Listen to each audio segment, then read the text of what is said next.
జై శ్రీమన్నారాయణ.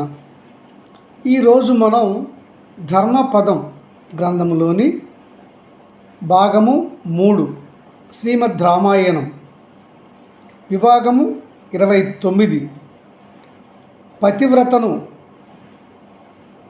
తాకిన అపహరించి చూసిన కలిగే ఫలితము, అలాగే స్త్రీ వ్యామోహం అందుకు ఫలితం, ప్రభువును నిర్లక్ష్యం చేస్తే వచ్చే ఫలితం అనే 3 ధర్మాలను ఇక్కడ వాల్మీకి మహర్షి మనకి విరాధుని వధ అనే కాంటెక్స్ట్లో శ్రీరాముల వారు లక్ష్మణ సీతమ్మ వార్ల సమక్షంలో వారితో ఈ ధర్మాలు చెప్పిస్తున్నారు.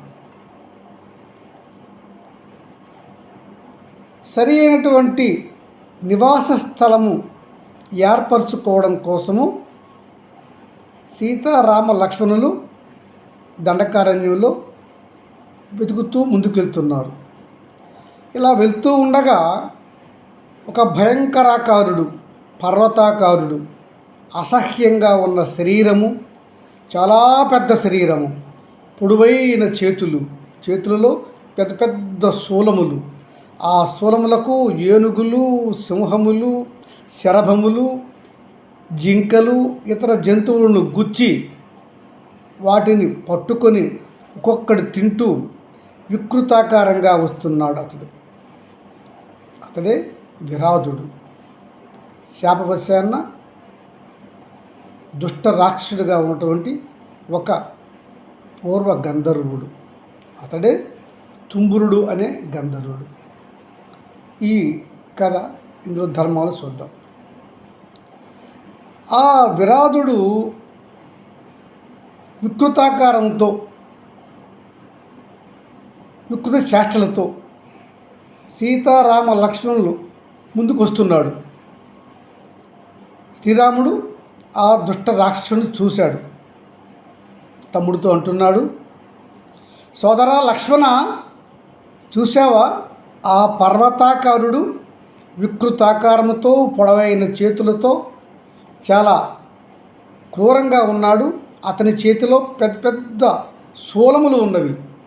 ఆ శూలములకు ఏనుగులు, సింహములు, జింకలు, ఇతర జంతువులు గుచ్చబడి ఉన్నవి. వాటిని తింటూ నములుతూ వికృతంగా మన వైపే వస్తున్నాడు. నీవు తగు జాగరూకుడివై ఉండుము, మీ వదిన వద్దనే ఉండుము, ఈ రాక్షసు సంగతి నేను చూస్తాను అంటాడు శ్రీరాముడు. వెంటనే అంటాడు లక్ష్మణుడు, అన్నా శ్రీరామచంద్ర, ఈ దుష్ట రాక్షసుడిని నేనొక్కడనే సంహరింతును, నీవెందుకు వెళ్ళవలేను, ఇక్కడనే వదినమ్మ గారి దగ్గర ఉండుము అంటాడు లక్ష్మణస్వామి అన్న రామునితో. ఇలా లక్ష్మణరాములు మాట్లాడుకుంటుండగానే అత్యంత పొడవైన చేతులు ఉన్న ఆ విరాధుడు తన చేతితో సీతామాతను నడుముపై పట్టుకొని ఒక్కసారి అమాంతంగా ఎత్తి తీసుకుపోయాడు. దూరంగా ఉన్నాడు. వాడిని చూసినటువంటి రాముడికి తన భార్య తన కళ్ళ ముందుటే ఒక రాక్షసుడు ఎత్తుకుపోవడం భరించలేకపోయాడు. లక్ష్మణ, చూసావా, ఈ దుష్ట రాక్షసుడు మీ వదిన గారిని ఎలా ఎత్తుకుపోయాడు. నేటి వరకు నా జీవితంలో 2 సార్లు నేను దుఃఖించి తిని బాధపడి తిని. ఒకటి, మన తండ్రి గారైన మహాత్ముడు దశరథ మహారాజు చనిపోయారు అనే మరణ వార్త తమ్ముడు భరతుడి నుంచి విన్నప్పుడు నా శరీరం అంతా గగ్గోలు పుట్టి మనసంతా కకావికలమైపోయింది. మళ్ళా నేడు పరమ పావని, పతివ్రత శిరోమణి, అందాల రాశి, సర్వగుణ సంపన్నురాలు సీతను ఈ దుష్ట రాక్షసుడు నడుము పట్టి ఎత్తుకొని వెళ్ళిపోతున్నాడు. ఇప్పుడు చూసి నా మనసు మరి ఒక్కసారి కకావికలమై బాధపడుతున్నది అని అంటాడు రాముడు వ్యధతో. అన్నా, నువ్వు ఒక్కడ ఆగుము, నేను వాడిని సంహరించి వచ్చేదను. సీతమ్మ ఇటువంటి బాధలు నొందదు, నా మాట నమ్మము అంటాడు లక్ష్మణుడు. రాముడు ఇలా అనేసరికి సీత కల్పిస్తుంది. అక్కడ లక్ష్మణుడు ఇలా అంటున్నాడు, రాముడు అలా అంటున్నాడు.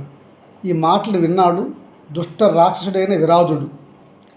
ఓ మునికుమారులారా, మీకెందుకయ్యా ఇంతటి అందమైన భార్య?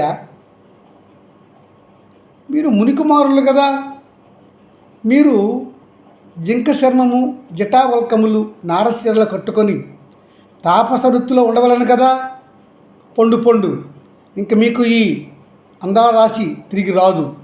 నేను ఈమెను వివాహం చేసుకొందును అంటాడు ఆ దుష్ట రాక్షసుడు.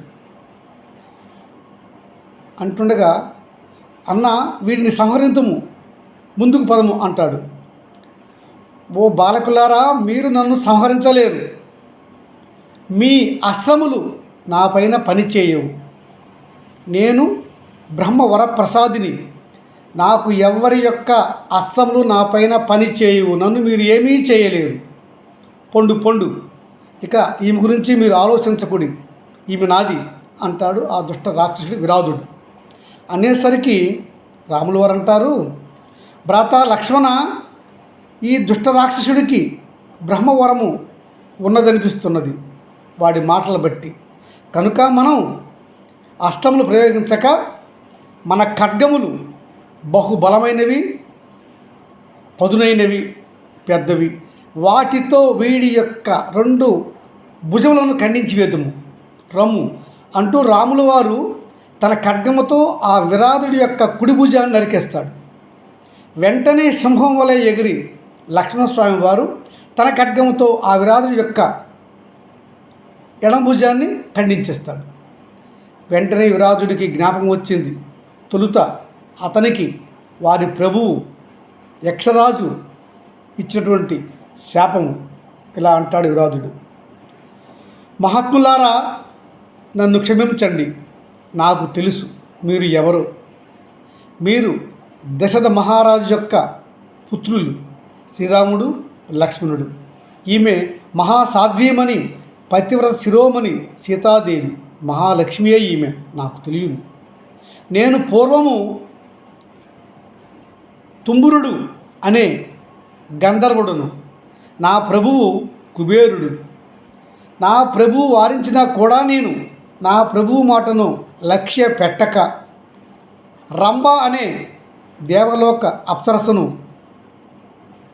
ప్రేమించి ఆమె లంపాటకంలో తిరిగాను. దానికి నేను చెప్పినా వినలేదు అనే కోపంతో నా ప్రభువు కుబేరుడు నన్ను శపించేశాడు. దుష్టుడా, నీవు దుష్ట రాక్షసుడివై దండకార్యంలో పడి తిరుగు, మానవులను జంతువులను తింటూ వికృతాకారంతో ఉండు అని చెప్పించాడు. అప్పుడు నేను నా ప్రభువు కాలుపై పడి ప్రార్థించగా కనికరించిన నా ప్రభువు కుబేరుడు, సరే నీకు ఈ శాప విమోచనం చెప్తున్నాను విను. చాలా ఏండ్లు, చాలా కాలం పోయిన తరువాత త్రేతాయుగములో శ్రీరాముడు, మాత సీత, లక్ష్మణుల వారు ఈ అరణ్యాలకు వత్తురు. వారి వలన నీకు శాప విమోచనము కలుగును. ఎవరైతే నీ చేతులు ఖండిస్తారో, నీ శరీరమును ఛిద్రము చేసి చనిపోయే వరకు కొడతారో వారే రామ లక్ష్మణులు అని నువ్వు గుర్తించు. వారి వల్ల నీకు మరణం సంభవించి తిరిగి నీ అసలు రూపమైనటువంటి తుంబురుడు గంధర్వుడుగా మారి మళ్ళా దేవలోకానికి వస్తావు అని చెప్పారు. కనుక మీరు మహాత్ములు, మహానుభావ, మీరు కాక ఎవరు కూడా నా యొక్క ఈ భుజములను ఖండించలేరు, నా శరీరాన్ని ఛిద్రము చేయలేరు, నన్ను సంహరించలేరు. కాబట్టి మీకు నా శతసహస్ర వందనాలు. ఈ మాత సీత, ఈమెను ప్రార్థిస్తున్నాను నన్ను క్షమించమని. మీరు మాత సీత నన్ను క్షమింతురుగాక అంటాడు. అప్పుడు సీతారాములు, నీవు శాపవశాత్తును రాక్షసుడు అయినటువంటి గంధర్వుడివా? మేము ఈ త్రోవన మాకు సరియగు నివాస స్థానం ఎక్కడున్నదో దానికోసమే వెతుక్కుంటూ, ఈలోగా నువ్వు మాకు తారసపడ్డావు అంటారు రాముడు, లక్ష్మణుడు. మహాత్ములారా, మీరు ఈ త్రోవ గుండా 1.5 యోజనములు ముందుకెళ్ళండి. అక్కడ మహాత్ముడు శరభంగ మహర్షి ఉంటాడు. అతని దర్శనం చేసుకోండి. అతడు పరమ పూజ్యుడు. అతని వలన మీకు ఎక్కడ మంచి నివాస స్థానం ఉంటుందో తెలుస్తుంది అని చెప్పి గంధర్వుడిగా మారిన ఆ రాక్షసుడు అంతర్ధానమయ్యాడు. అంటే మాత సీతను అపహరించాడు, ప్రాణం పోగొట్టుకున్నాడు. మహాత్ముడైన రాముణ్ణి లక్ష్మణుడిని కలుసుకొని వారిని హింసించాడు, వారి చేతిలో సంహరించబడ్డాడు. వారి కృప వల్ల శాప విమోచన జరిగింది. ఈ విరాధుడు అంతకుముందు తుంబురుడు ప్రభువు మాటను ధిక్కరించాడు గనుక శాపవశాత్తున దుష్ట రాక్షసుడిగా ఎన్నో వేల సంవత్సరాలు అరణ్యంలో తిరిగాడు. ఇవన్నీ ఈ ధర్మాలను మనకు ఈ రామాయణంలో మొట్టమొదటిగా వస్తుంది, అరణ్యకాండలో. దీనిని మనం తెలుసుకున్నాం. మహాత్ముడు వాల్మీకి ఆ విధంగా ధర్మాలు మనకు తెలియజేశాడు. జై శ్రీమన్నారాయణ.